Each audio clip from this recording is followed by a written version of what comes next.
Hey y'all, Rick, Fearless, Strokers Dallas, Strokers Ice House, Punch Wally Garage, Fearless Services. Good morning. How you doing, all right? Today is Wednesday, September the 3rd, 2025, year of our Lord, season number 3, episode number 246. Let me make sure if that's right, 246. I thought yesterday was 246. Nope. In today's show, we are going to talk about moving to Freeport, Texas. Let's go.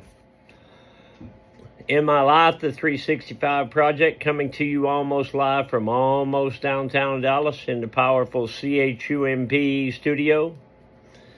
Today's show is brought to you by Reliable Diamond Tool. That's ready2.com. REDITOO.com. Check them out for concrete and masonry working tools. Also brought to you by Simpson Motorcycle Helmets.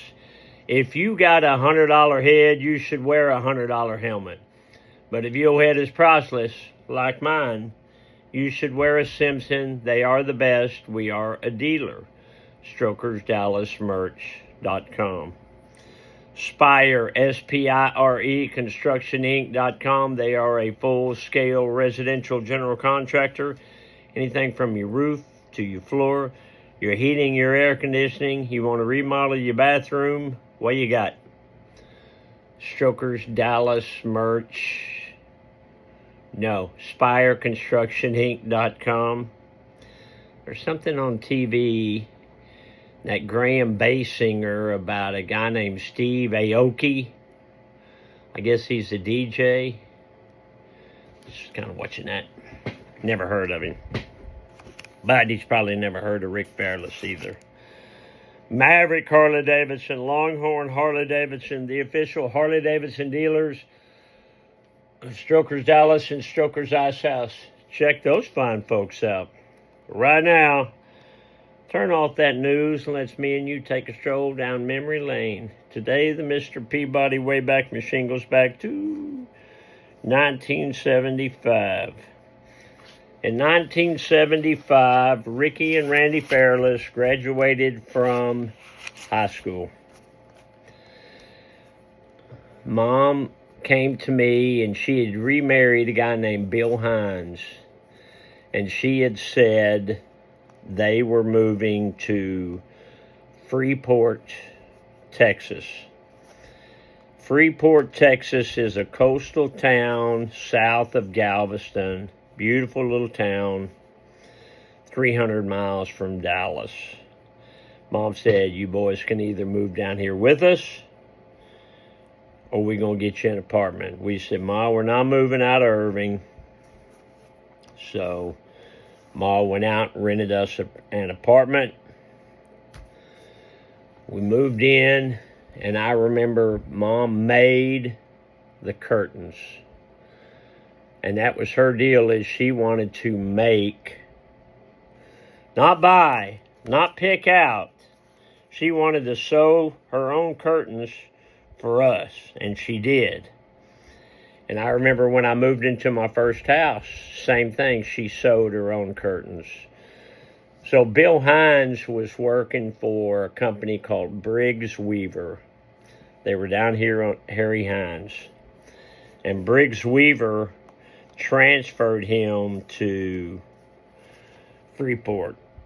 Now, me and Rand think he took the transfer to get away from us so he can be down there with Mom by herself. It's a whole nother story about Bill Hines, and I've said it once before, and I'll probably say it again before the end of the year. But for the first time, me and Rand didn't have the comfort of having our ma around. Our mema was still around, but our ma was gone. That was kind of her first move in a series of years of moving.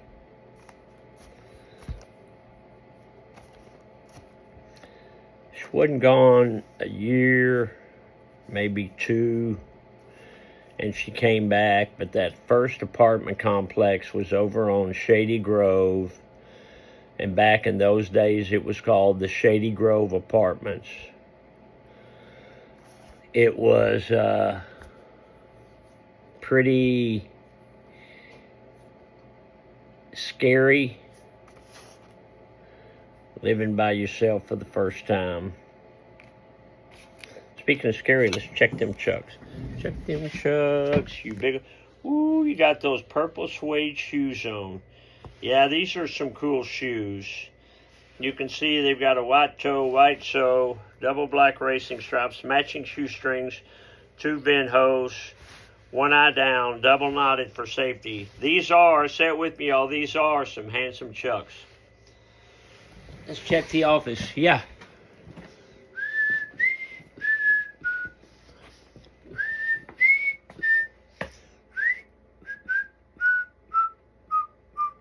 You can see that rabbit's foot? I bought that in a casino in Nevada somewhere.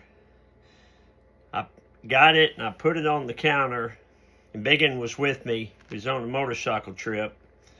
She picked it up and started feeling it and said, "Oh, this is cool. What is it?" And I said, "It's a rabbit's foot." And she said, "A real rabbit's foot?" And I said, "Yeah." And she threw it up in the air and walked off. I said, "They're good luck." And she said, "Not for the rabbit." What was Grandma Goldie doing 76 years ago today?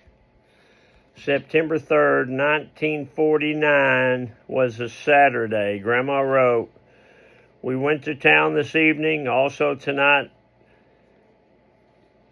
Dixie went home with June." You don't hear people named Dixie or June anymore. That's a shame. Dad joke, when in doubt, look smart. I'm out on that. You know, when you look like I look and you dress like I dress, you get profiled a lot.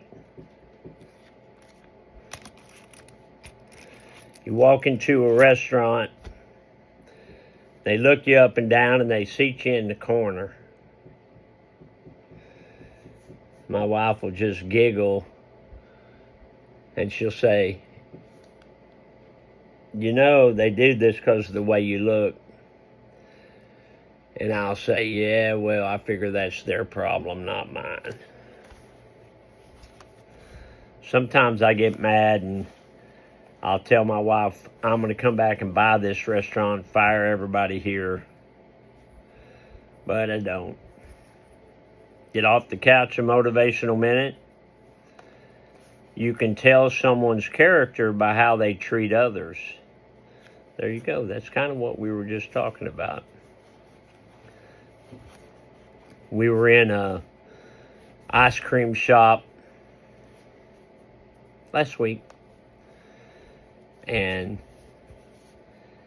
ordered some ice cream. A guy's looking at me. He gives me the nod and I give him the nod. And he's with his wife and he turns around and he said, "You look like Rick Fairless." I said, "Yes, sir." And he said, "Are you Rick Fairless?" And I said, "Yes, sir." "Oh my God, honey, this is the guy that builds these cool motorcycles. He's down there on Harry Hunt." And then he stopped and looked at me and said, "I'm sorry, is Stroker still open?" I said, "Absolutely." He goes, "Oh, good. Honey, he's got the coolest shop down there." I guess I've been in business so long, people wonder if I'm still here. I'm still here, babe. I'm still here. I'm doing the same thing I did 30 years ago. You should come see me. We're open 8 days a week. And I promise you, there ain't no place like this place. So long for now. Love you, Alice. Bye, y'all.